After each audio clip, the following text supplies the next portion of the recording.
Thank you for choosing to tune in today. We have an expert, Prabhakar Srinivasan, Director of Technology at Synechron.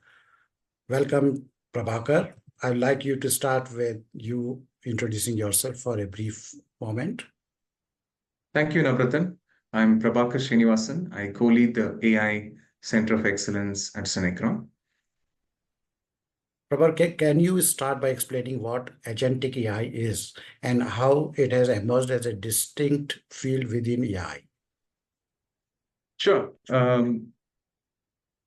Agentic AI has become a very popular topic of interest in AI, in the AI community this year. Most of the interest was sparked off after one of the leaders in the AI industry, Andrew Ng, gave a talk during the Sequoia Capital meeting. I think it was in February. And then he talked about the importance of, the distinction between traditional large language model and generative AI applications and the agentic AI way of solving problems. And he was very optimistic of the agentic AI approach, adding a lot of value and trying and solving enterprise scale problems. So there was a lot of buzz after this talk happened. And then he followed up with another talk that he gave at the Snowflake Dev Day that was organized, I think, in March. And he also explained some examples where agentic AI is actually improving on the benchmarks of traditional generative AI. So it's not just a novel syntax, it's actually proving to be very competitive in terms of skill and performance compared to traditional AI techniques. So all this makes it very exciting, very interesting, and hence we should not ignore this emerging trend in AI. But how does this agentic AI differ from traditional AI, particularly in terms of capabilities and applications? Sure. So when you compare traditional generative AI applications, and the cutting edge of generative AI is the agentic AI approach. It's a bit like asking a person to write an essay from start to finish without giving them the option of hitting the backspace. But in agentic AI, you have the ability to create agents which can pause, review, and revise the output of LLMs. And this ability to pause, introspect, and revise and review the output actually ends up creating an output of much higher quality compared to traditional LLMs, which do not have that feature or the capability. So that's the main distinction. And then there are lots of very sophisticated design patterns which are emerging. There are 4 design patterns that Andrew refers to in his talk: the reflection pattern, tool use pattern, multi-agent pattern, and the planning pattern. So these patterns are actually meant to scale to different scenarios, different application types of enterprise scale. So you can think of app modernization frameworks like Devin and Devika can actually generate code, and they can also help in writing test cases and fire the test cases against code that was generated, and then iterate over the output, and then go back and revise the output of the code that was generated, and then rewrite the test cases, fire the test cases again on the new code that was generated. And this process of iteratively improving the output actually leads to a very powerful and scalable capability.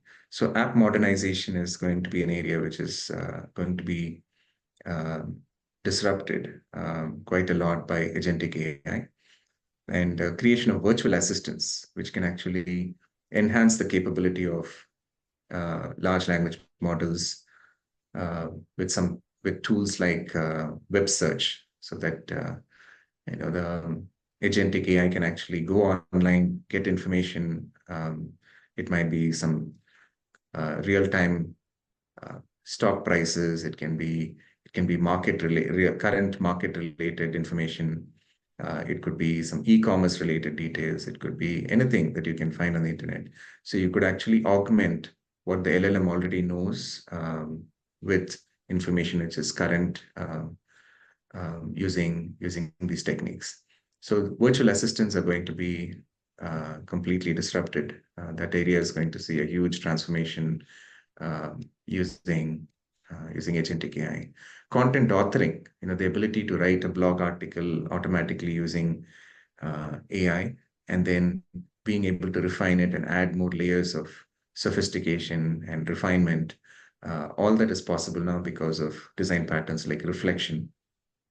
So agentic AI can also help a lot in content authoring, and systems which are meant to improve the productivity and pick up on the manual tedium involved in the operational side of business. For example, the IT ticketing systems.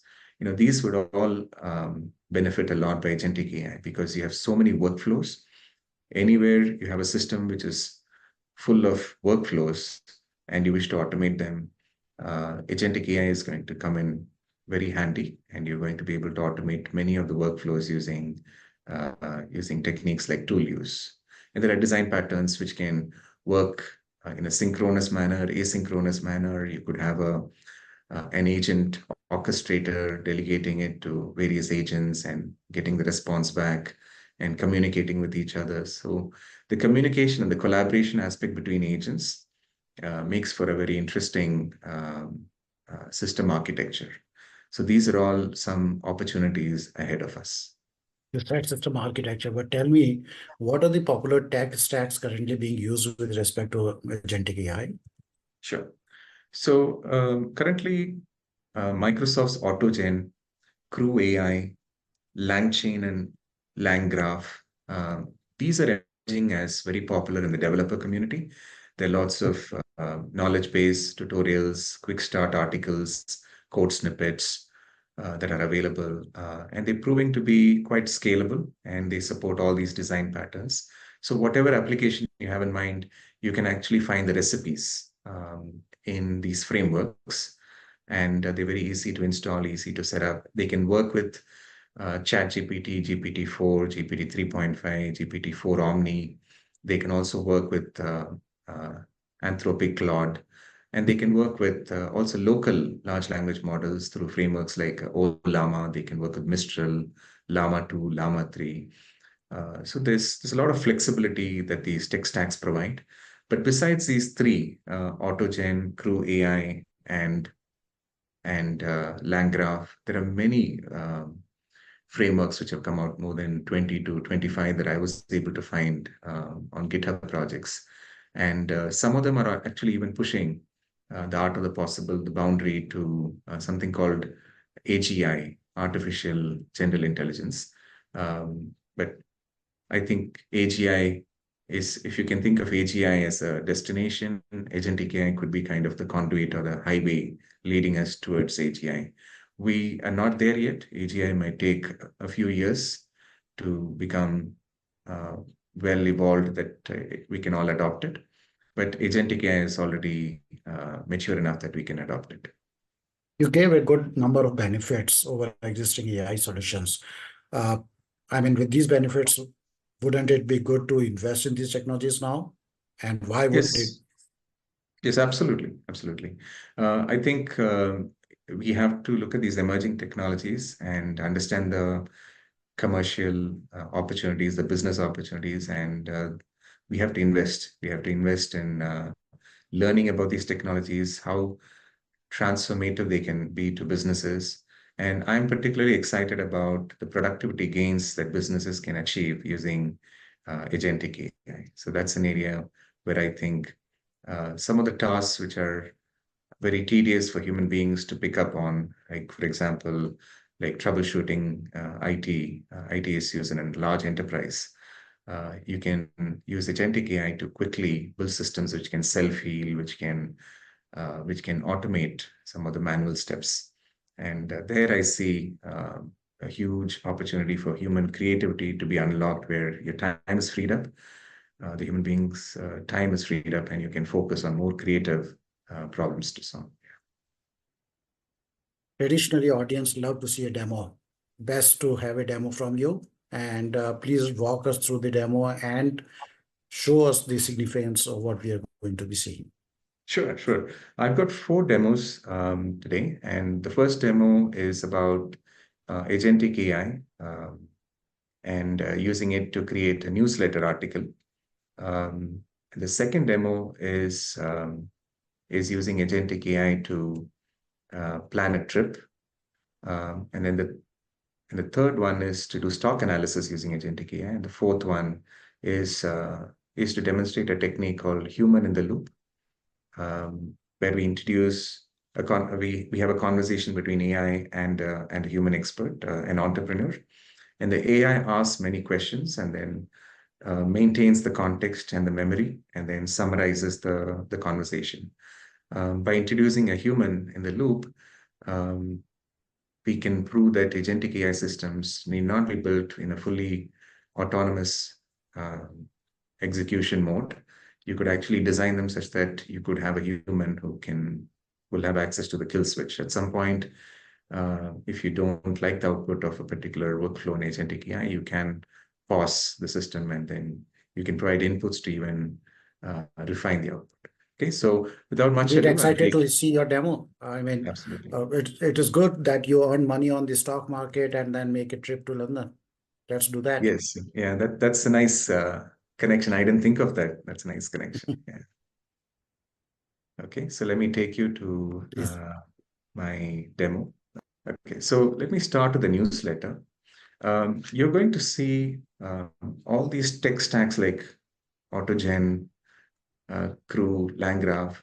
They will have some they'll have some constructs, basic constructs like Lego building blocks. So you would start with the method, typically Python method. You'll create a tool out of it, and the tool can be picked up by an agent, and the agent is actually controlled and managed by an agent executor. So this would be kind of the hierarchy, if you will. So you have methods, you have tasks or tools, and then you have agents, and then you have agent executors. Okay, and this is a demo of a newsletter, and this basically is built using Crew AI. And if I were to run this application, this actually would fetch all the latest AI trends and build a 3 to 4 paragraph narrative about the trends. Okay, so it's actually demonstrating the ability for agentic AI to augment the capabilities of large language models with tools like web search. So it's actually going online now and it's searching for sources of information that it can rely on in order to build the newsletter article. Okay, so it's still running, and we'll give this a few minutes. So here you have 2 agents. One is doing the web search and collecting data and dumping it into a text file. And there's another agent which is able to write the article. So you have a writer and a researcher. Okay. All right. So the newsletter article is ready, and that took about 30 seconds. So this demonstrates how you can use agentic AI for creating content. Okay, so the most significant AI advancements in 2024. Okay, as we delve into 2024, the landscape of AI continues to evolve. So it's given me 4 paragraphs, which I think are very relevant. And we always recommend having a human curating the output and reviewing the output also of AI as a human filter. But this gives you kind of a proof of concept glimpse into what agentic AI is capable of doing. I'll now take you to the second demo, which is the AI trip planner, right? And this actually also uses Crew AI, and it actually planned a 7-day holiday for me. and in London. And then when I provided inputs that I was interested in sightseeing and art um, and music, it actually also lined up a few activities that I could participate in while I was in London. Okay, and this is the output that I got. So um, this is a 7-day travel itinerary, and arriving and settling in, it gives me hotels where I could potentially stay at, and gives me some input about the weather also, which would be quite useful when I travel. And then classic London art tour is something I can participate in on day 2. On day 3, there's a musical heritage theme-based set of activities. On day 4, there are some art and music related activities that it's lined up for me, and so on and so forth. So um, if I scroll down to the bottom, it actually also tells me the budget is going to be $2,885. And it's actually done a pretty nice job. And all of this data is actually collected from online sources, and it's actually done web search on various websites which have an inventory of hotels, and it's used that information. So this is another example of agentic AI. I can actually take you to one more example, which is an interview between an AI and an entrepreneur. So let me run this application.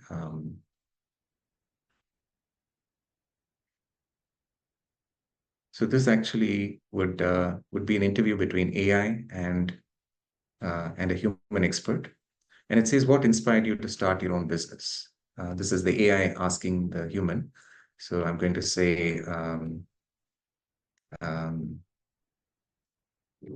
public health, right? I'm just making up an answer. It follows up with the second out of 3 questions.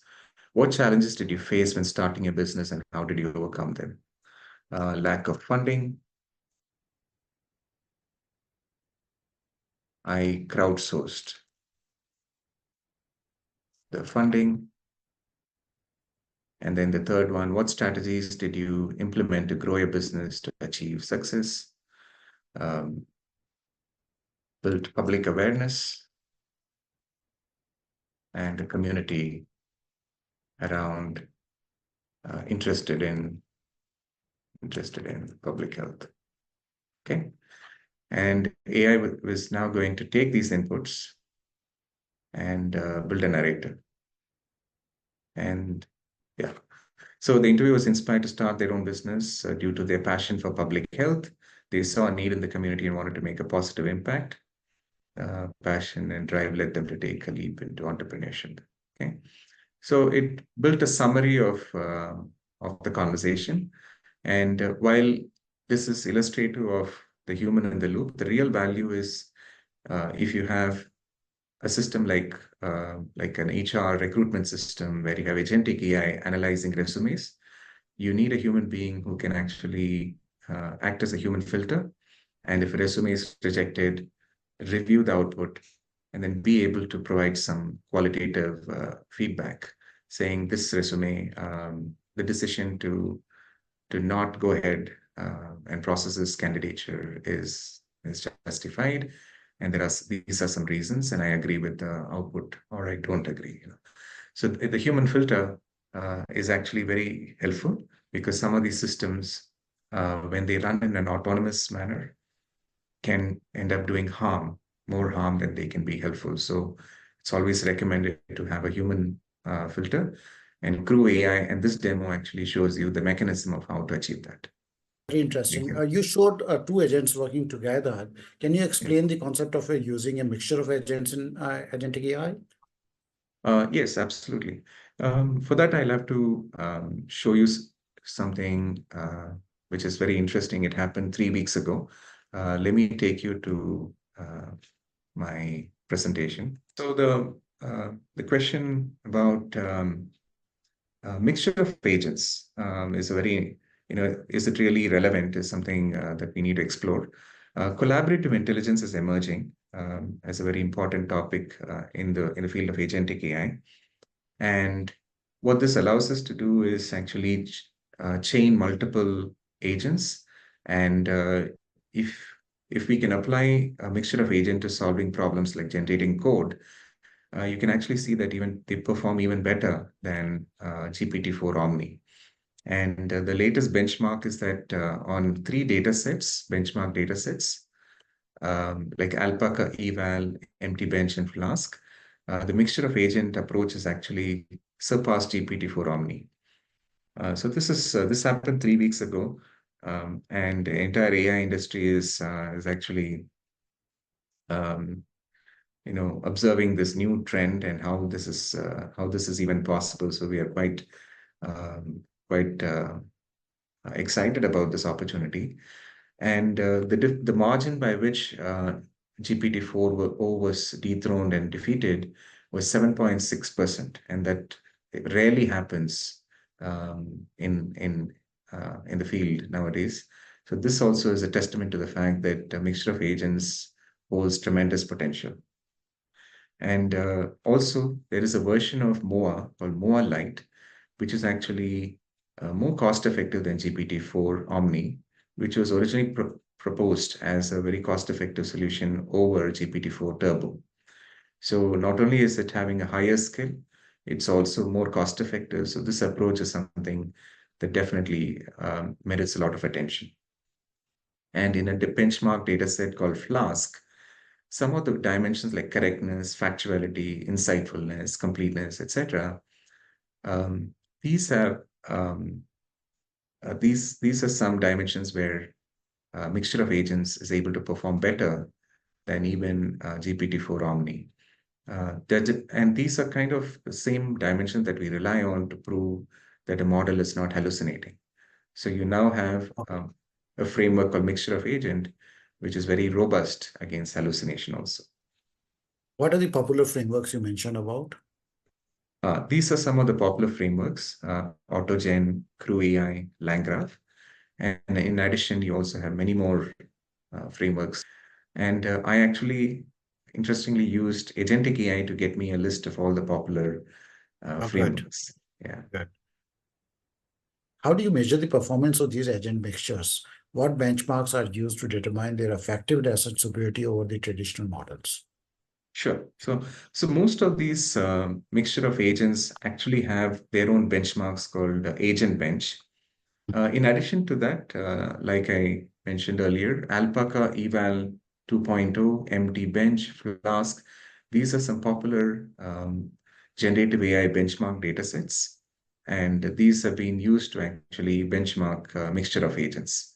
And what we're seeing is now at the top of the leaderboard, you have a mixture of agents combined with GPT-4o, mixture of agents, and mixture of agents Lite, which are the leaders of Alpaca Eval. And on empty bench, it's very hard to make significant improvements on empty bench because it's a data set which has been around a lot, and it's quite saturated in terms of how much improvement we can bring to the empty bench.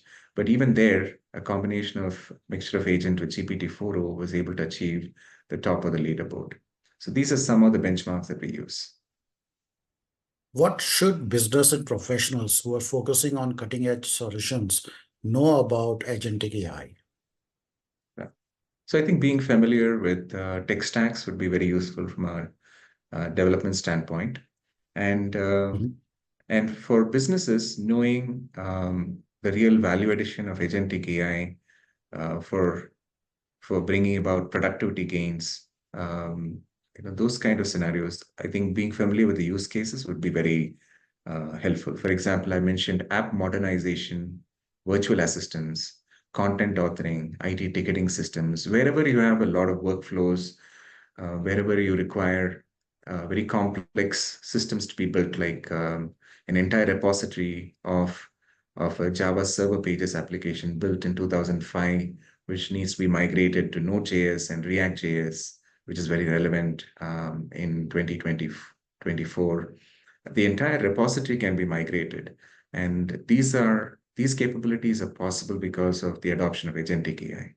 So knowing what Agentic AI offers and being able to map it to these requirements can bring about developer productivity gains, can bring about operational efficiencies. And those are areas where businesses can really derive tangible value. So exciting, so interesting. I'm sure the audience would like to know the resources or the courses you may want to recommend for those who want to learn and implement this agentic AI. Sure. I'll share the slide deck with NASSCOM, and I also wanted to mention that there are 3 courses which are available today on deeplearning.ai. One talks about the design patterns of Microsoft AutoGen, and it's a very good starting point. And then you also have LangGraph and Crew AI courses. So these courses are great from a introductory standpoint. And of course, this field is very new and it's emerging. So there'll be many more courses added to the knowledge base in the days to come. Thanks a lot, Prabhakar. It was very exciting. I learned a lot, and I'm sure the audience, thanks a lot for joining us. And hopefully these knowledge-based slides will help you progress further in this direction. Thank you very much once more. Thank you. Thank you. It was nice talking to you all. Thank you. Pleasure is mine as well.